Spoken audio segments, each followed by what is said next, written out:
Bismillahirrahmanirrahim. Assalamualaikum warahmatullahi wabarakatuh. Perkenalkan, nama saya Jahratun Munawarah dengan NIM E1R021013 dari kelas 7A. Dibuatnya video ini untuk memenuhi tugas mata kuliah Statistika Matematika untuk proyek UTS.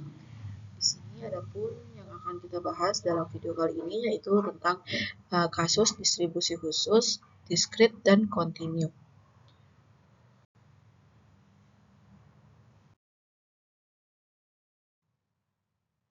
Sebelum kita masuk ke dalam kasus, kita ketahui dulu apa sih itu distribusi khusus, diskrit, dan kontinu. Pertama, di sini distribusi diskrit adalah distribusi probabilitas untuk variabel acak yang hanya dapat mengambil nilai tertentu, yaitu nilai yang terpisah atau diskrit. Seperti bilangan bulat, misalnya 0, 1, 2, 3, dan lain sebagainya. Distribusi khusus diskrit umumnya digunakan untuk fenomena yang melibatkan perhitungan atau jumlah kejadian. Adapun di sini yang kedua yaitu distribusi kontinu. Distribusi kontinu adalah distribusi probabilitas untuk variabel acak yang dapat mengambil nilai apapun dalam rentan tertentu. Variabel dalam distribusi kontinu bersifat terus-menerus dan tidak terbatas pada nilai tertentu seperti tinggi badan atau waktu. Di sini kita ngambil kesimpulan bahwa distribusi diskrit cocok untuk data berupa jumlah atau hitungan kejadian tertentu. Sedangkan distribusi kontinu yaitu cocok untuk data yang memiliki nilai dalam rentan yang kontinu atau menyambung. Oke, di sini kita masuk ke kasusnya ya. Di sini ada sebuah kasus yaitu sebuah ujian matematika terdiri dari 10 soal pilihan ganda dengan kemungkinan benar atau salah pada setiap soal. Peluang siswa menjawab benar pada setiap soal adalah 0,7. Di sini kita disuruh tentukan yang ada 5. Yang pertama itu mengapa kasus tersebut termaksud kasus distribusi khusus diskrit. Yang kedua EX. Yang ketiga varians. Yang keempat MGF.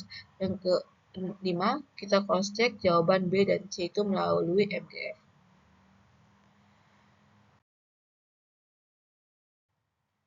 Kita masuk yang tadi soalnya.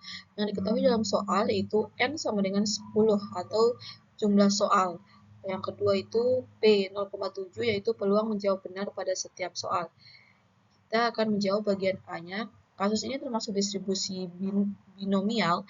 Binomial itu adalah kata lain dari distribusi diskrit ya teman-teman.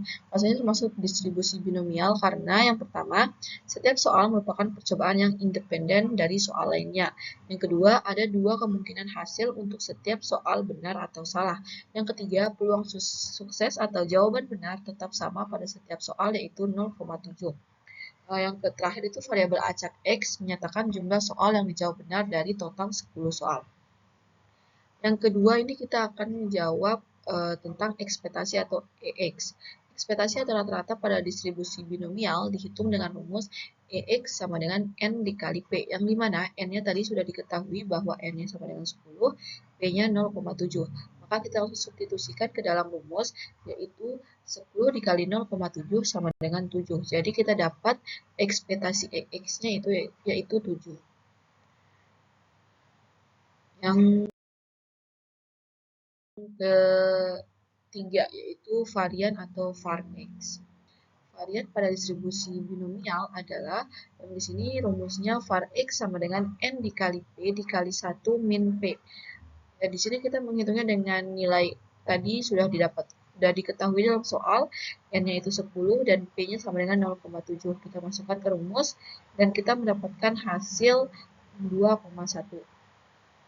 Di sini kita akan mencari MGF-nya, yaitu fungsi momen pembangkit.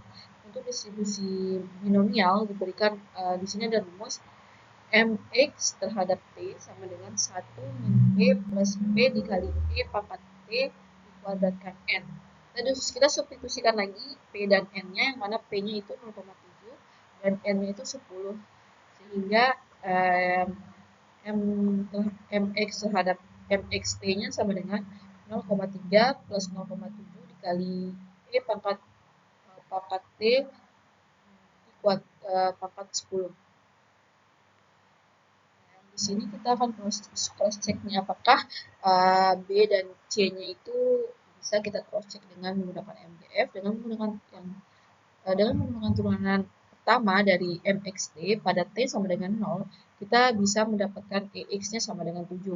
Sedangkan turunan kedua dari MXT pada 0 dikurangi kuadrat dari EX-nya akan memberikan var X sama dengan 2,1. Nah, karena soal pertama sudah dipecahkan, maka kita lanjut pada kasus kedua tentang distribusi khusus kontinu. Kan tadi tentang diskrit, sekarang khusus kontinu. Yang mana di sini ada sebuah kasus, seorang mahasiswa mengukur tinggi badan sejumlah mahasiswa yang dianggap berdistribusi normal dengan rata-rata 170 cm dan simpangan baku 5 cm. Di sini sama aja kayak soal yang pertama, kita disuruh menentukan ada 5, yaitu pertama, mengapa sih kasus tersebut termasuk kasus distribusi kontinu. Maaf ya teman-teman, di sini ada salah penulisan, seharusnya khusus kontinu. Yang kedua itu kita cari EX-nya, yang ketiga variansnya, yang keempat MGF, dan yang terakhir kita cross check apakah jawaban B dan C itu bisa kita benar jawabannya melalui MGF. Oke, kita langsung saja ke penyelesaiannya. Yang pertama kita tadi yang diketahui dalam soal itu mu-nya sama dengan, kita misalkan mu sama dengan 170 dan sigma kuadratnya tadi 5 kuadrat sama dengan 5 kuadrat itu sama dengan 25 ya teman-teman. Nah, di sini kita akan menjawab pertanyaan yang A. Kenapa sih kasus ini merupakan distribusi kontinu? Karena satu, variabel yang diukur tinggi badan adalah variabel kontinu. Tinggi badan dalam populasi umumnya mengikuti distribusi normal. Yang ketiga, distribusi ini memiliki parameter berupa rata-rata mean dan simpangan baku, yaitu standar deviasi yang sudah diketahui. Nah, yang kedua di sini kita akan menjawab tentang EX-nya, ekspektasi. Pada distribusi kontinu, ekspektasi adalah rata-rata distribusi itu sendiri, yaitu yang dimana tadi kan sudah diketahui mu-nya itu sama dengan 170. Jadi EX-nya atau ekspektasinya sama dengan 170. Nah, yang ketiga tentang yang ditanyakan dalam soal yaitu tentang varian atau var X. Varian pada distribusi normal adalah var X sama dengan sigma kuadrat, yang mana sigma kuadrat itu sama dengan 5 kuadrat sama dengan 25.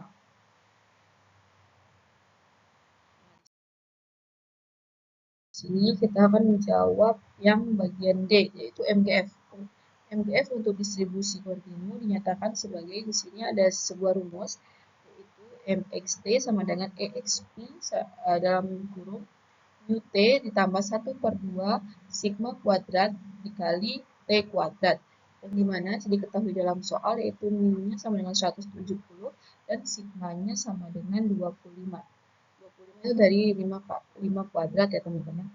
Yang dimana kita masukkan dalam rumus sehingga menghasilkan MXT sama dengan EXP dalam kurung 170T ditambah 12 dikali 5T kuadrat. Masuk ke pertanyaan terakhir, kita cross check dengan menggunakan MGF adalah menggunakan turunan pertama dari MXT pada T sama dengan 0, kita mendapatkan EX-nya 170. Jadi sama dia kayak tadi yang B. Terus sedangkan kita cari turunan kedua dari MXT pada 0, dikurangi kuadrat EX akan memberikan var X sama dengan 25. Jadi cross check dengan menggunakan MGF itu sama.